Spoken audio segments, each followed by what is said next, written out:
Hi, welcome to another episode of Camera Peeps, and I've got a special guest today, my good friend David Richardson. David, welcome to the show. Great to be here. Great. So what are we going to talk about today? Mostly the Vericams. The Vericam 35, the Vericam LT, and the EVA-1. Is it pronounced EVA-1 or EVA-1? EVA-1. But some people do call it the EVA. Some people call it the EVA. Yeah. Yeah. Well, here's a photo of me here, and as I recall, this was some shooting we did prior to the actual shoot days for the barbecue. Yes, it was. It was one of the first actual barbecue festivals, and that's you with the 25 to 250 zoom on the LT. Fantastic. Yeah. And if we go to the next photo, here are the two cameras that we used on the barbecue feature film. So can you tell us exactly what the camera package was? Yeah, well, we had the Vericam 35. As camera A? That was the main camera, A. And your Vericam LT was B-cam, and we really thrashed them. Yeah, we did. We put them through their paces. Now, during pre-production and testing, we did some tests to see how well the cameras would do shooting in 2K, 4K, and in RAW. In RAW. What were do you remember the findings, or what conclusion? Well, it was an interesting one because we did look at because the RAW for the 35 is that very big codex recorder that sits on the back of the camera, and it adds a pretty significant amount to the footprint of the camera. That's right, because the camera is long as it is. The camera is long as it is, and then suddenly you've got this extra long codex recorder, and so most of our initial testing was to go, okay. What's the AVC intra codec going to be like up against the RAW? Yep. And so we shot a bunch of tests and we projected them up in the theaterette. And what was really interesting about that was, you were there, was we found that certainly to the eye at least, it was actually quite hard to tell the difference between them. Exactly, and I'm glad we didn't go the RAW option, as good as it might have been, because the whole storage of the data and data wrangling at the end of the day, because as it turned out, we didn't have a data wrangle on the day. That's right. We had enough cards to shoot all day, like the old days of film, take those rushes to editorial. At lunchtime. At lunchtime or at the end of the day. Our first, Kathy, our first assistant editor, would start later, and then she would do the offloading and the transcoding ready for the editor. And as you say, we had enough cards. So it's probably worth pointing out that so rather than using the big codex RAW recorder, we had the P2 cards, the Express P2 the Express P2 cards, and that's just went straight to them with the AVC Intra. But AVC Intra, it's 444, it's 12-bit. On camera A. Camera A is 444 12-bit. Yes, that's right. Camera B is 422 10-bit. Yeah. But we found they cut together pretty well. Yeah, they did. They did, which was great. And also, we, as you can see here. That's camera A, so that was recording in the 4K 444 codec. Yep. And we were shooting 24 frames at 172.8 degrees. Outdoors, we were shooting 400 ASA, but it's native with a 800 base. That's right. And you were also taking advantage of its dual native ISO. Yeah. Well, I mean, perhaps this is a good. I mean, one of probably the advantage. I think there's probably a few reasons why we chose the Vericam, but I would think that the main reason was the dual ISO, and because it's pretty amazing to have a. I mean, I should point out probably that I had been introduced to the Vericam by you, and I was really quite staggered that. Hang on, you're talking 5,000 ISO with actually pretty minimal noise, and I couldn't quite get my head around that one until I saw it. And so that was a really big part of the reason why we decided to go down this path. And it's really simple, and any cinematographers out there, I'm sure, would completely get this, is that sometimes when you're just literally up against it, and you've just got to move as fast as you possibly can, that going, okay, well, I can turn on, the 5,000 ISO, and, sure, maybe I wouldn't want to do it, but if I just had to shoot with a couple of practicals and a couple of LEDs because we're out of time, I can do it. Yeah. And that was something that we kind of felt, well, we sort of got that in our back pocket if we run into an emergency situation. And there were many times where, you didn't have any time to light, and we had to make the day. Just to literally get the thing shot. Yeah, that's right. So in that sense, you've told me many times, if we didn't shoot with these cameras... We would have been in trouble, Yeah, I think. for the... How long was the schedule? 25 days. 25 days to shoot a feature film. 25 days for feature is pretty tight. Yeah, even for Australian standards. By Australian standards, it's pretty tight. And so, it really did help that you could kind of... I mean, it's not ideal. Obviously, you don't light just to get a picture, but you want... to be able to do a night exterior and just use a bunch of battery-powered LEDs. That's right. That's pretty impressive. That is impressive. But you also knew that going in, so you had a chat to the art department, didn't you? And you had we got practical lights put all over the place. Because you knew that we knew that that's what we were likely to do. Yeah. And they turned out really well, those scenes. Now, it's interesting on that point, in one of the locations, I was talking to the gaffer, and we had a bunch of practicals that the art department had put in as part of the kind of overall lighting design, and we'd sort of mixed them up. So we had some blue ones, and we had some, daylight and tungsten, and we had this kind of little colour theme going of blue light and warm light in some of the locations, and we were shooting at the high ISO setting. And they were 16-watt globes, and we were shooting at T4 with 16-watt globes. That's pretty much lighting the set with a couple of battery-powered LEDs, which is extraordinary. Yeah. One thing to quickly point out, though, Con, just getting back to your point about the base ISO of 800 but shooting at 400. You remember that when we were testing it, one of the things we found, and this actually was something that I was reading an article about a Netflix show that was using the VariCam, is that if you put it on the base ISO of either 800 or 5000, but you actually wind the ISO down a little bit, you do get a decrease in noise. Which taught me that. So from now on, I always, if I don't need to be at 5000, I'll always shoot at 4000 or less. Just to get that extra bit of cleanliness. Just that little bit of extra cleanliness, and that was something that we tested. I mean, we didn't necessarily know that was going to happen. That was just what we found out from the testing process. So that's why the only minor issue with the 400 ISO outside was, I think you found this out, is that does decrease your dynamic range just a little bit. I think it takes a stop off. Well, the camera is officially rated at, from the factory, at 14.5 stops. Other DPs reckon it's 15 or more stops, 15.5 stops. So one stop out of, even at 14.5, so you've got 13.5 stops of dynamic range. Is still pretty decent, isn't it? It's pretty good. And obviously when you're on set, you're just keeping an eye on the highlights, and you've always got a waveform there to see, well, where are we getting into trouble, One of the things that gave us a lot of trouble was in our barbecue competition set. Oh, yes. We had, remember those white tents? Oh, yeah, the white tents. The white tents, and they were glossy white. Vinyl.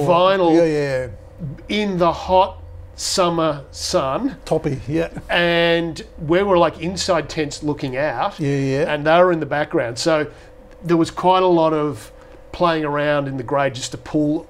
Oh, really? Yeah. Window those down? Well, not window, just pick the highlights and pull them down. Oh, okay. That was about the only problem we had in terms of overall dynamic range. Yeah, but we were shooting in V-Log on both cameras, which is Panasonic's version of log. And this is the VariCam LT, which is shooting 4K 422. And one thing to notice here is that both cameras actually shoot proxy files, which in theory should mean that straight out of the camera you can go to editorial without having to do transcodes, which we know how much time that can save. It can save a lot of time, actually.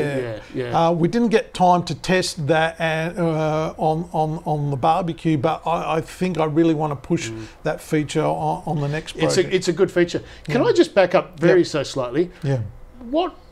Within the context of this, how would you describe the difference between RAW and log? Okay, so good question. You're the tech head, so I'm asking you. All right, put me on the spot here, and people are probably going to write in and say, no, you're wrong, Con. But as far as I understand, the difference between RAW and log is that RAW is the data that comes straight off the sensor. It's like the uncompressed feed from the sensor. Yeah, would that be a way of putting it? It's not debayed. Right. So what happens when beyond the sensor, it goes to the processor, which debayers the image and then records it into whatever codec you choose.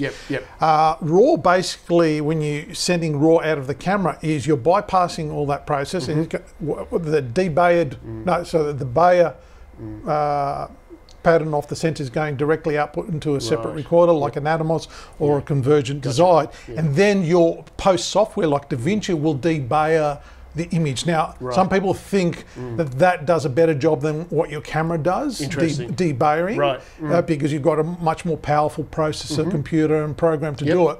But obviously the file sizes can sometimes be larger to store, and that's why you have codecs, because codecs basically compress all that information to a size that's easy to offload, to manage, and so forth. Well, because just getting briefly back to our tests, it was interesting to pull up the RAW in DaVinci Resolve, and the colorist Jonathan did say about the only advantage that he felt he had over the log with the RAW was he had a little more control of being able to single out the highlights. Oh, there you go. Do you remember that? Remember we had a hot window and he said, I can grab that and I can pull that down.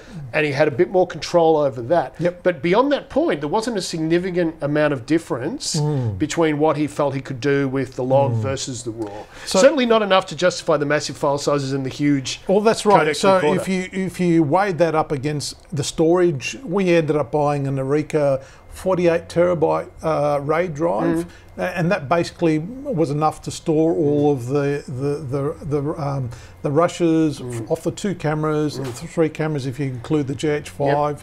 That's right, because we did quite a lot of shots after the main shoot. We did a bunch of shots in the GH5. That's right, plus the transcodes, plus whatever they did in editorial. So there was enough. So if we'd gone RAW, I think we would have needed a 128 gigabyte RAID, and just managing that, and the cost of buying a RAID storage. And the other thing that has to be said, another consideration, was we knew that we were going to be shooting pickups after the shoot on your LT, and so it did become a bit of an issue of going, in fairness, we've sort of said not a significant difference to the eye between the RAW and the log, 4K, 440. But we also knew that because we were going to ultimately end up shooting quite a few pickups with your camera, you've got to think about it cutting together.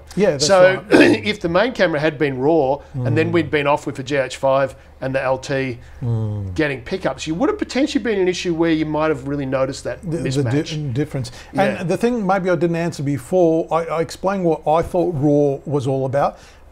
Basically, log is still allowing you to capture that 14.5 dynamic range, and basically anything you've shot in the last 3 to 4 to 5 years that's been in any form of log, S-log, V-log, ARRI log, C-log, Canon log, anything that's shot in log is basically a HDR digital negative. So you can convert those files to HDR today because you captured the dynamic range. Yeah, that's right. You've actually got it already. Absolutely. So, which is a big benefit. So if you moving along. Moving right along to lenses. Well, lenses. Tell us about the lens package. Look, it was an interesting one because one of the things we were trying to avoid was a look that was too clean and how will I put this, high defy, maybe that's a good way of putting it. And I mean, as we all know, it's been a real trend in recent years to put older lenses onto newer cameras. And why is that, David? Is it because that's an digital's interesting question. I think it's because people find digital a bit too sharp and a bit too clean. Yeah, they're all the same. There's no characteristics, and there's or not a lot of character in there. And so I started reading about this trend maybe 6 years ago. And I remember reading an article in, it might have been American Cinematographer magazine, about the fact that all of these vintage lenses in England had been booked solid for like a year ahead because people people were using them on period TV show productions. Of course. So they wanted them to be softer. They don't want them to be shooting sharp. the BBC drama set in the 1920s, and people are getting the Arri Alexa and sticking a 40-year-old lens on it. I thought, that's interesting, but in a way it makes sense because you've got a very clean, sharp digital sensor. Yeah. And then you're getting an old lens, and you're making a feature out of those, out of the unique properties of those lenses, which I thought that's a really interesting thing to do. And so, in fact, the lenses we used were Cooke Crystal Express anamorphics, which you had actually used on a short film. That's right. I tested them because the only reason was because they're the only ones we could afford. Well, frankly, but there was another factor too. Remember, they were the only PL mount ones. That's right, from Panavision. Because they've got lots of anamorphic lenses. Heaps of anamorphic lenses. But this was the only set they had in the PL mount, which I could use. Whoops, which could go on to both cameras. Both cameras, and they were the cheapest because we got quoted. And they were the cheapest. Yeah, we got quoted for a set of brand new Cooke anamorphic 2x lenses for about $3,500 a day. Yeah, it was pretty pricey, and beautiful lenses, I'm sure. Yeah. But ultimately we tested these and we decided to go with those. Yeah. The only minor drawback, it's not a significant drawback, but it is something to consider with the Vericam with anamorphic lenses. Is, of course, unlike say the Alexa, you don't have the ability to have that 4:3 cut out in because the sensor on the Vericams is 16 by 9, not so 4:3. It means that when you get the what we might call the absolute kind of naked image, it's actually a wider aspect ratio that it comes out to. So you have to shoot a test chart with 2:35:1. Yeah. Actually, we shot it in 239 or 240. Oh, 240. My apologies. 240 test chart. Yeah. And then you take that in and you effectively reframe. Yep. So that what you're doing is you're cutting a bit off the left and right of the picture. That's right. And that's the compromise you have to make. So you do lose a little bit of image quality of doing that. Yep. But we also figured, well, we do have 12-bit 444 4K raw. Sorry, not raw, log.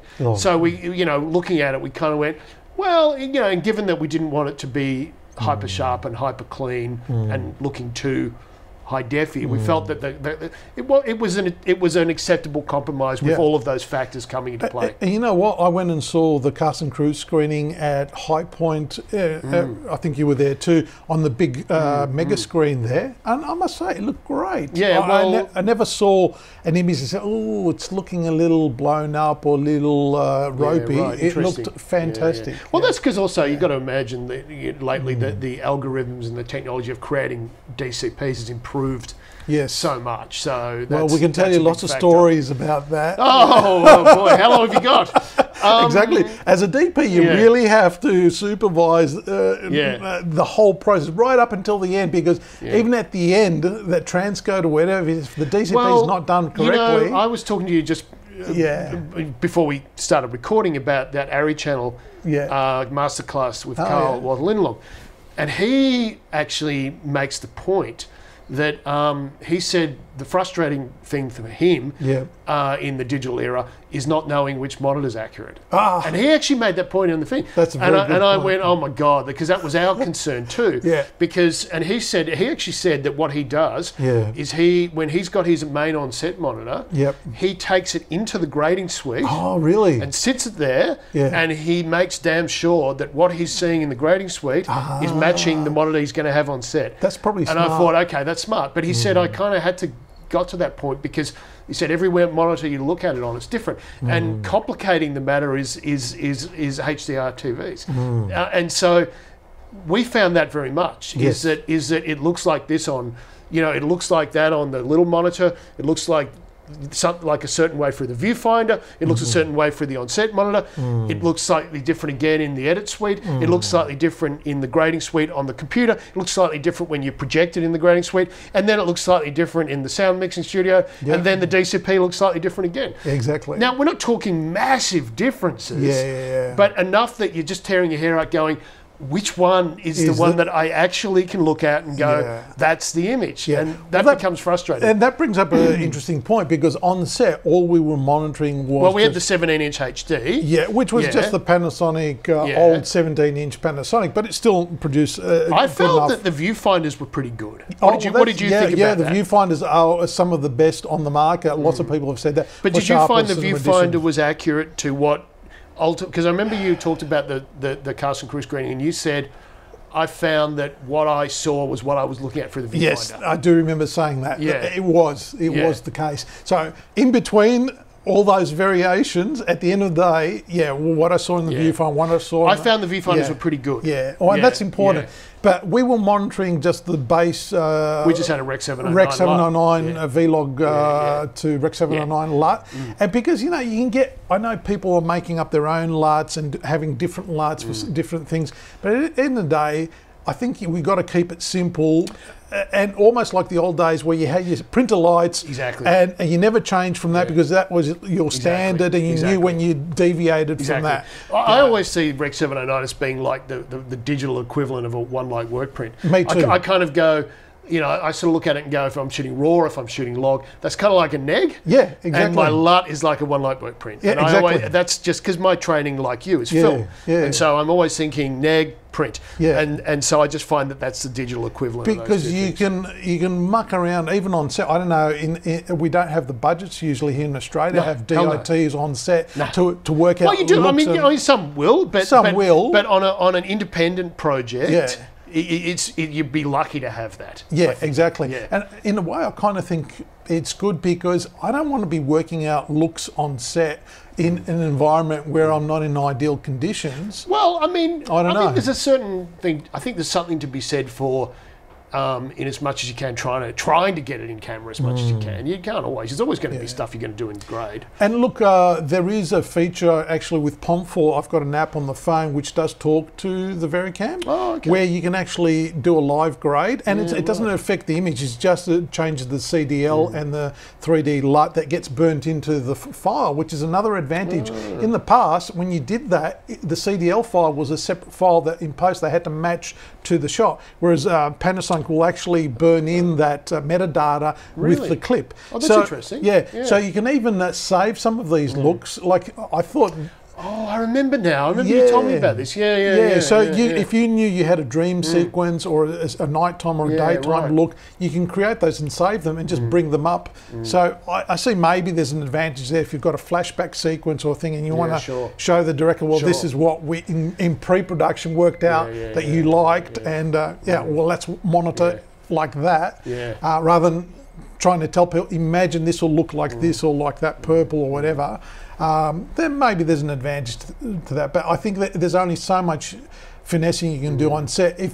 My belief is keep it simple. If you can get the Rec 709 LUT to look as close as what you think it's going to look, you're 80%, 90% already there. Look, 80% of what I found in the grade was that you do get used to the LUT and looking at it, and you get used to what it's like in the edit, and then you go into the grade, and invariably you're going to look at some bits and some scenes and go, that looks different. But I think in some way there's a danger of getting too used to the Rec 709 that you're seeing in all the way through the edit and all the way through the production, and then you get into the grade and you find that it's just a bit different. Okay. And you've sort of gotten used to the look of what you've been used to seeing in the edit. Yep. So, I would have said that a lot of the times, it was funny because it seemed to depend on what the conditions were in the scene. It was more often interiors. I found that things were looking a little bit different in the grade than they were, to what we'd gotten used to on the on-set monitor. You bring up an interesting point there. So what is the solution? Is the solution to have a HDR monitor on set where it can show you... I think that if you've got the budget for it, the dynamic range you actually probably is the solution, Yeah, I think that's because, one of the disadvantages of Rec 709 is you can look at it and go, oh yeah, that's sort of holding, and then you get into the grade where you've got all that much more scope, and you go, oh yeah, those whites actually could be a little more than perhaps I thought they were, even though I had my waveforms and everything. So, but this comes back to what Carl Walter Lindenwood was saying in that masterclass is is, I mean, as soon as he said, I take my on-set monitor into the grading suite when I'm testing and look at it there, I went, yeah, of course, that makes perfect sense. Because at least you're on set going, I know then that this is what I'm going to see in the grading suite. And I think that's a really interesting thing to do. It is one of the problems with the digital age that we're in. But it ain't going away, so we've got to get used to it. What's going on here? That's remote head. Right. That was an interesting one because we had a remote head that had a panhandle, as opposed to wheels or a wireless. Yeah, or the joystick. Or the little joystick, I should say. Yeah. Sorry, not wireless. I mean the joystick. And that was really interesting because it was fascinating to be able to pan and tilt like a regular tripod and have that movement extend out to the camera. And it's very intuitive. We're used to using and look, you were the one who was mostly operating those shots. Yeah, and I said... And, you know, there was just something nice about that because you could... look, I mean, I find those joysticks...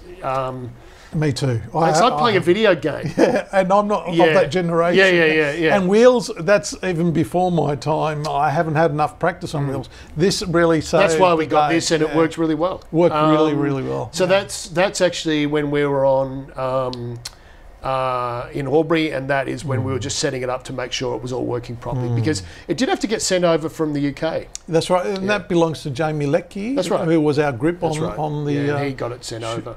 I'm glad he was able to get that over for us. And we had the LT up on the crane for that one. That's right, and that was the other beauty about having the LT being a smaller footprint. Well, it had to go on that camera because the 35 was too big. I've had the 35 on the Jimmy Jib, and the amount of weights on the back end, it just was well, that so was the heavy advantage of the LT. So every time we went onto the crane, we had to put the LT on for that which reason. was perfect for that. So here's a shot of you. Now, what lens have you got? That's the 25 to 250. So Panavision were very nice, and they got a 25-250 and anamorphosized it for us. Did I pronounce that correctly? Yes, I think you did. Better you than me.